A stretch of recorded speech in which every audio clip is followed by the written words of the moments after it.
La creación del hombre. Sudáfrica. A 40 kilómetros al noroeste de Johannesburgo se encuentran las cuevas de Malapa. Aquí, en agosto de 2008, el paleontólogo Lee Berger y su hijo de 9 años, Matthew, descubrieron varios restos de esqueletos humanos fosilizados de 2 millones de años de antigüedad, incluidos los de una mujer adulta y un niño, tal vez una madre y su hijo. El tamaño y la forma de los huesos indican que esos individuos caminaban de pie y tenían manos similares a las nuestras. Durante las últimas décadas, los científicos han desenterrado restos de más de 20 clases distintas de ancestros humanos, todos conocidos como homínidos.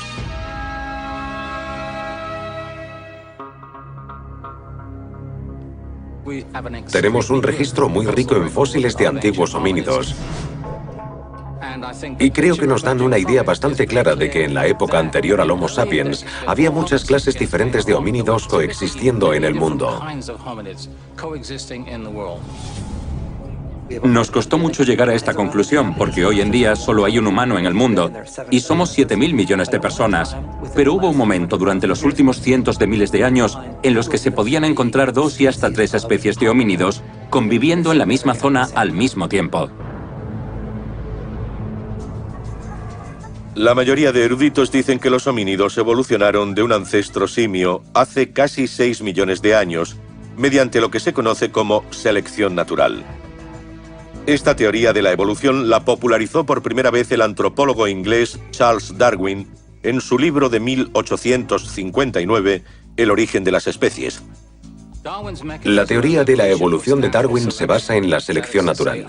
Se trata de un proceso a largo plazo, por el que los individuos que mejor se adaptan se reproducen con más éxito.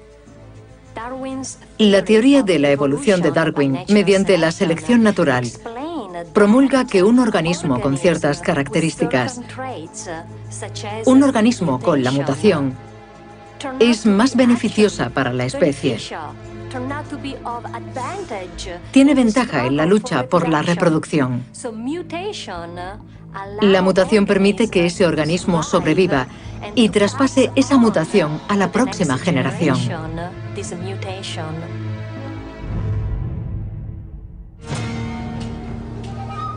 Darwin decía que con el tiempo los homínidos que caminaban sobre 2 patas utilizaron las manos para fabricar herramientas. Este cambio los hizo más inteligentes. Entonces, hace aproximadamente 200.000 años, los homínidos evolucionaron hasta ser Homo sapiens, el hombre moderno, pero muchos eruditos refutan los hallazgos de Darwin. No vemos delfines fabricando coches ni elefantes construyendo casas. Puede que parezca absurdo, pero el hecho es que estos animales no han progresado ni avanzado igual que nosotros. Y la gran pregunta es ¿por qué no? ¿Por qué ocurre? ¿Por qué somos tan únicos? El uso de herramientas no apareció hasta varios millones de años después de que los primeros homínidos empezaran a caminar erguidos, y el tamaño del cerebro mantuvo el tamaño de un champiñón durante los últimos cientos de miles de años. Así que en 6 millones de años de evolución, millones de años separan estas características tan importantes: la postura erguida, el uso de herramientas y el aumento del tamaño del cerebro. Así que Darwin se equivocaba porque en su época no podía conocer esa cronología. En 1967, el zoólogo británico Desmond Morris refutó las teorías de la evolución de Darwin en su libro El mono desnudo. En él, Morris escribió que no había un motivo por el que el hombre fuera la única de las especies que carece de pelo. Como Homo sapiens, todavía tenemos una capa de vello, pero mucho más reducido por casi todo el cuerpo, y la reducción seguramente se remonta a antes de los Homo sapiens. Seguramente a la época en la que los primeros homínidos bípedos salieron del bosque africano y se adentraron en las sabanas, donde había más sol y más calor que soportar.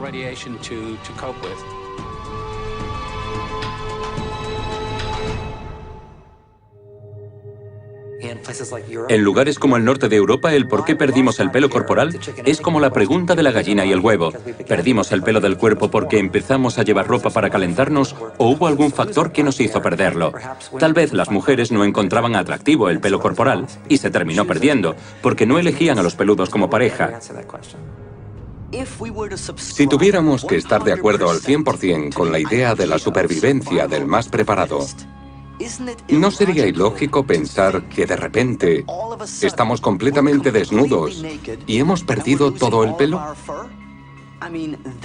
Eso no tendría ningún sentido, porque después de perder el pelo, tuvimos que cubrirnos con pieles para mantener el calor. Si no, habríamos muerto congelados. Pero si la teoría de la selección natural no puede explicar la aparición del Homo sapiens sin pelo e inteligente, ¿qué podría hacerlo? ¿Es posible que la transición de los homínidos a los seres humanos modernos fuera el resultado del diseño de otro mundo? Alfred Russel Wallace, un colega de Darwin, lo llamó la evolución de la inteligencia. Darwin creía que el cerebro humano actual había surgido gracias a la selección natural, pero a Wallace no le parecía posible. Lo que Wallace creía es que la forma en que piensan los humanos y sus facultades intelectuales son diferentes a todo lo que les precedía. Y no entendía que esta enorme distancia pudiera salvarse gracias a la selección natural. Así que desarrolló otra explicación para la evolución: la llegada de las habilidades cognitivas del humano moderno. Su explicación era espiritual. Alfred creía que un espíritu de la creación invisible fue el culpable de toda la vida de nuestro planeta y que este espíritu había intercedido 3 veces en este planeta.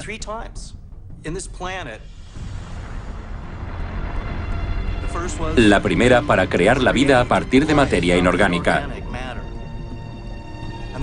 La segunda fue cuando los animales adquirieron cierta clase de conciencia. Y la tercera vez fue cuando los humanos de repente desarrollaron las habilidades mentales que tenemos hoy. Pero sintió que no era una selección al azar como creía Charles Darwin. Defendía que esos cambios se dieron gracias a una inteligencia creadora. En mi opinión, como el resto de la naturaleza no había cambiado mucho, nosotros tampoco deberíamos haberlo hecho. Y eso me sugiere que estamos ante algo que va en contra de la naturaleza, y si va en su contra, a lo mejor significa que alguien ha manipulado la naturaleza. No hay explicación para los seres humanos. No deberíamos estar en este planeta. Haber evolucionado y cambiado desde nuestros primeros ancestros primates, gracias a una intervención extraterrestre, sería la única explicación que se me ocurre, a menos que queramos añadir a Dios en la ecuación. Pero, ¿quién sabe quiénes han sido los dioses? ¿Acaso la evolución de los humanos modernos tuvo alguna ayuda extraterrestre, tal como sugiere la teoría de los antiguos astronautas? Y si es así, ¿podemos hallar pruebas tangibles? Algunos científicos creen que las pruebas pueden encontrarse dentro del cerebro humano. Chicago, Illinois, diciembre de 2004. Los investigadores del Instituto Médico Howard Hughes de la Universidad de Chicago publicaron los resultados de un estudio que afirma que la sofisticación del cerebro humano es el resultado de algo llamado acontecimiento especial. Dijeron que la inteligencia de la humanidad no era solo el resultado de la evolución, y que hace unos 50.000 años, los genes de los antiguos humanos atravesaron un cambio intenso en un periodo de tiempo relativamente corto, algo que muchos llaman el Big Bang del cerebro. Está claro que la función intelectual moderna es una adquisición muy reciente en nuestra especie. No es una mejora respecto a lo que había antes. Es una nueva clase de manipulación de la información. La gente habla sobre el eslabón perdido. ¿Dónde está el eslabón entre el paso de simio, mono, gorila, etcétera, a ser capaz de desarrollar armamento atómico y volar al espacio? Cuando observamos los orígenes del hombre, Nos damos cuenta de que hace 50.000 años llegamos a donde ninguna otra criatura de la Tierra había llegado. Nos convertimos en humanos. Pero ¿cuál fue la chispa que dio luz a la inteligencia humana? ¿Fue una mutación genética debida al proceso de evolución, tal como afirman la mayoría de los científicos? ¿O podría tratarse de una modificación genética producida por seres extraterrestres? Existe la idea de que en algún momento al azar apareció un gen o genes en nuestros ancestros que pudo habernos dado la habilidad de representar simbólicamente los objetos de nuestro entorno o la de ser abstractos. Esas son las cosas con las que los chimpancés tienen problemas, incluso cuando les enseñan el lenguaje. Los Homo sapiens que emergieron en África empezaron a comportarse simbólicamente. Comenzaron a gestionar la información en su mente de una forma inconcebible para sus ancestros. Asignaron símbolos a las partes del mundo que les rodeaban y las recombinaron para poder imaginar nuevos mundos. Hace muchos años, los extraterrestres llegaron al planeta. Se dieron cuenta de que el planeta estaba lleno de vida y de que una de ellas era una forma muy avanzada. Era uno de nuestros antepasados. Le sacaron ADN y le cambiaron la información básica. Ahora, la genética lo hace a diario. Manipularon las células y el resultado lo implantaron en el útero de una hembra de la misma especie. La hembra dio a luz a un niño después de 9 meses. Pero era una mutación artificial, era diferente. Podría ser que como parte de las actualizaciones genéticas de los extraterrestres, una de esas actualizaciones hubiera sido una descarga de software, una descarga biológica, que diferenciara los hemisferios del cerebro y que permitiera a la sociedad humana, la organización social, fabricar herramientas y controlar el fuego. Y a partir de ahí, esa especie concreta de homínidos se convertiría en el ser humano que somos ahora. Si las especies alienígenas pudieran volar por el espacio interestelar, entonces seguramente tendrían una tecnología parecida a la recombinación de ADN. Por supuesto, dependería de que su propio material genético se pareciera al nuestro. Pero si conocían en profundidad los principios de la química y la física, a partir de su propia experiencia, la manipulación del ADN sería sencilla.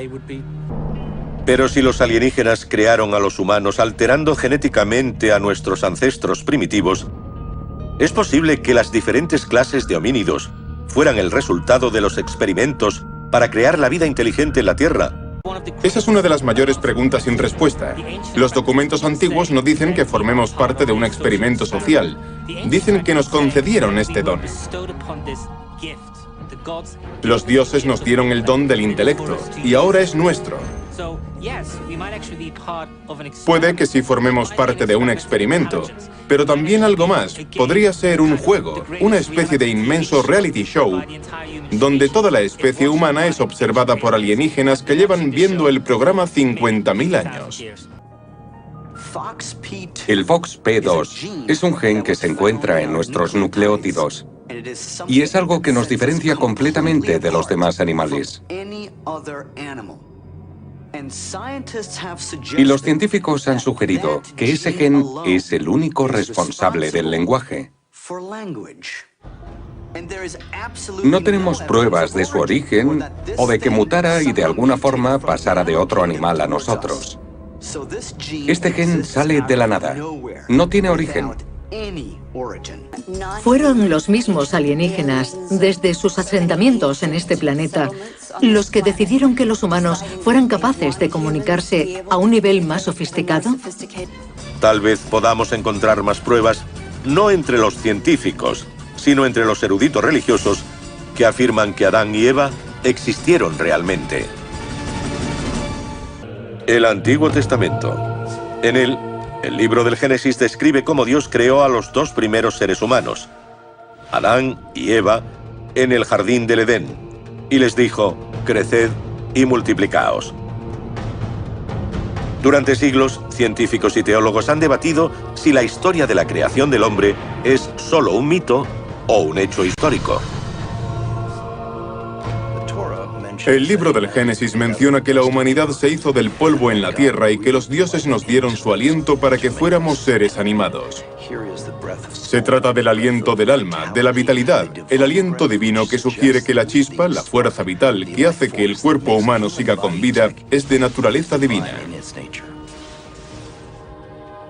En 1987, los desacuerdos sobre los orígenes del hombre se intensificaron con el descubrimiento de que el linaje genético de todas las personas podía remontarse a una sola mujer que vivió en África. Está bastante claro, sobre todo a nivel de ADN, que el Homo sapiens se originó en un lugar de África. Y después de convertirse en un ser moderno completo intelectualmente, se expandió para ocupar Europa, Asia Oriental y el viejo mundo en general. A menudo se le llama el modelo de Eva. No significa que todos descendamos de la misma mujer, pero sí que hubo una mujer en esa primera población nómada de África que fue la única en dejar sus genes en todas las personas modernas. Pero es posible que la mayoría de científicos y el libro del Génesis apunten al mismo momento del pasado para determinar cuándo apareció el primer hombre en la Tierra. Adán y Eva no creo que sean un mito, creo que son parte de la historia. Fueron los primeros seres humanos que conocemos y ayudaron a poblar el planeta. ¿Qué es el Jardín del Edén? Creo que se trataba de una zona donde dejaron a los humanos genéticamente manipulados, Adán y Eva. Allí vivieron, allí empezaron a procrear y es donde la población del planeta empezó a crecer. Si Adán y Eva hubieran existido de verdad tal como se describe en el Antiguo Testamento, ¿es posible que la serpiente los tentara para comer del árbol del conocimiento? Y si es así, este hecho podría describir el repentino despertar de la mente humana, cuando el primer hombre se convirtió en un ser inteligente. En la Biblia pone que si comes frutos de ese árbol te convertirás en un dios. Satán, en la forma de una serpiente, tienta a Adán y a Eva y les promete que serán como Dios. El conocimiento que Adán y Eva adquieren, al igual que el resto de la humanidad, otorga al hombre la habilidad de llevar a cabo manipulaciones genéticas. ¿Qué era ese árbol del conocimiento? ¿Acaso es la secuencia en hélice del ADN de nuestro propio cuerpo que los extraterrestres diseñaron hace 50.000 años para que tuviéramos las habilidades que poseemos ahora? En mi opinión, nuestro propio ADN es ese árbol del conocimiento. Pero, ¿por qué se presenta como algo malo? Yo creo que algunos alienígenas querían que tuviéramos el conocimiento para ser como dioses, pero los demás no. Decían, el hombre no debe tener todo el conocimiento. Es la misma historia del dios Prometeo que, yendo en contra de las órdenes de los demás dioses, bajó a la tierra y le dio el conocimiento del fuego a la humanidad. Pero gracias a este regalo a la humanidad, él mismo es considerado como Satán y le destierran. ¿Por qué? Porque ayudó a la humanidad a tener un mayor conocimiento.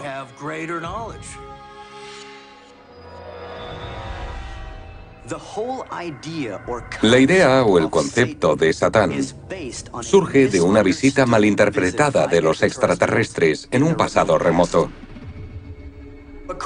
Según la teoría de los antiguos astronautas, la razón por la que tenemos la idea de Satán en la actualidad es porque debió de haber alguna clase de motín entre el bien y el mal de las facciones extraterrestres en un pasado remoto.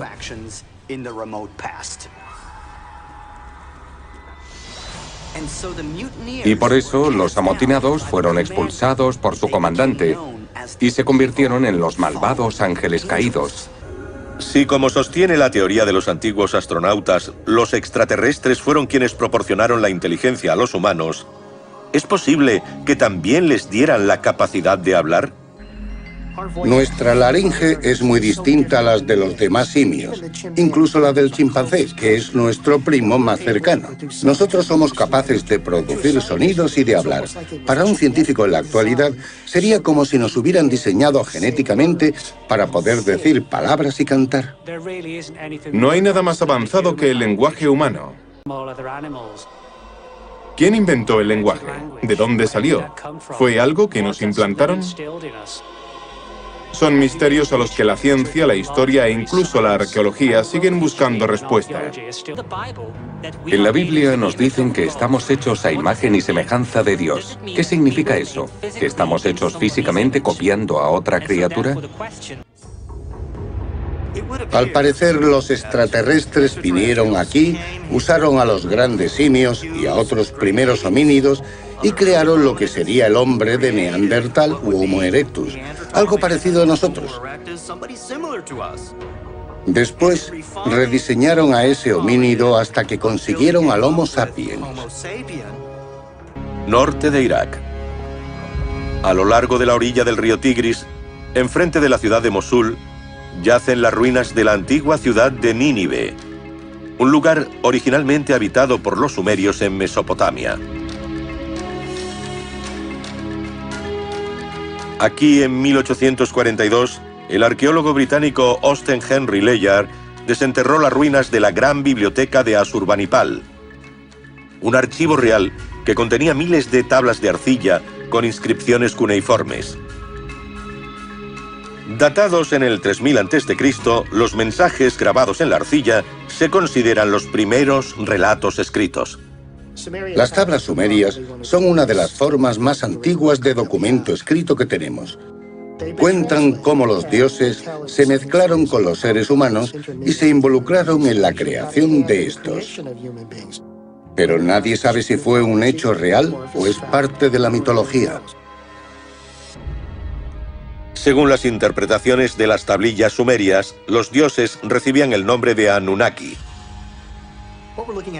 Estamos viendo una tabla sumeria que muestra el árbol de la vida, rodeado por seres divinos. Aquí vemos a los Anunnaki a ambos lados. También está el disco alado, una referencia simbólica a que los Anunnaki tenían el poder de volar. Llevan unos collares con referencias astronómicas, una luna, una estrella, varios símbolos. Esto podría simbolizar un reloj, una tecnología que se utilizaba hace 6000 años. Los acontecimientos grabados sugieren que Anunnaki eran seres gigantes de casi 3 metros de altura, que vinieron a la Tierra buscando oro para su planeta. Cuando los dioses sumerios, los Anunnaki, se dieron cuenta de lo costoso que era extraer el oro, decidieron diseñar un obrero, un esclavo que lo extrajera para ellos. Y en sus relatos sobre la creación explican que fue un proceso arduo. Así que es muy posible que nuestra evolución genética fuera un proceso llevado a cabo por los Anunnaki para crearnos a su imagen y semejanza. Crearon al hombre. Según los textos sumerios, crearon a Adán y Eva. Es interesante que la Biblia se haga eco de esa misma historia, pero que lo haga refiriéndose a Dios. Es como si estas criaturas tan avanzadas actuaran como profesores. La cultura sumeria y la mitología están llenas de historias sobre visitas de misteriosos seres superiores que nos dieron la sabiduría e ideas y conceptos fantásticos. La cuestión es si todo se reduce a un mito o si bajó alguien para darnos un empujoncito, por decirlo de alguna manera. Los sumerios no son la única cultura que habla sobre esto. También en el Corán pone que el lenguaje nos lo entregó Alá o Dios. El Popol Vuh maya dice que el lenguaje nos lo dieron los dioses. Los textos de los antiguos egipcios dicen lo mismo. No importa en qué cultura antigua busquemos, todas dicen lo mismo, que el lenguaje fue un regalo de los dioses. Antes del uso de los primeros sistemas de escritura, los pueblos antiguos grababan sus símbolos en piedras llamadas petroglifos. El más antiguo se remonta a 10 o 12.000 años. Las primeras expresiones gráficas de los humanos fueron los petroglifos, símbolos o figuras grabadas en piedra. Los indios Hopi, por ejemplo, los grababan en las rocas representando personas con coronas de rayos y dioses descendiendo del cielo. Los indios Hopi dicen que esos seres eran kachinas, seres del espacio que bajaron a la Tierra en una nave y que no eran dioses, pero que sí trajeron su conocimiento de otros planetas. Tenemos el mismo fenómeno en Europa, en Valcamónica, y también en Asia y en Brasil. Si aceptamos el hecho de que por todo el mundo hay leyendas parecidas sobre gente de las estrellas que baja y tiene un impacto profundo sobre la gente, todas dentro de un mismo marco temporal, vemos muchos puntos comunes, y todo nos lleva a pensar que en el pasado unas criaturas bajaron, interactuaron con nosotros y tal vez nos manipularon para convertirnos en lo que somos ahora. Pero ¿y si la vida no empezó en la Tierra, sino que llegó de otro?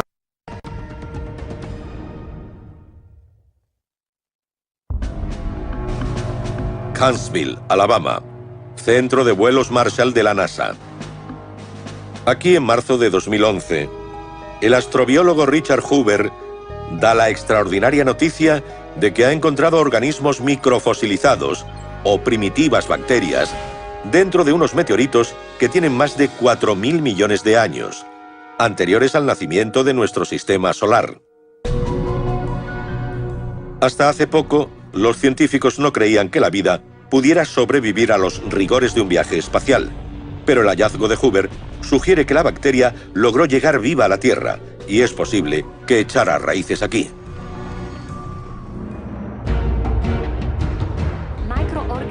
Los microorganismos atrapados dentro de los cometas sobreviven al viaje a través del espacio interplanetario e interestelar. Porque el microorganismo queda atrapado dentro de la corteza rocosa.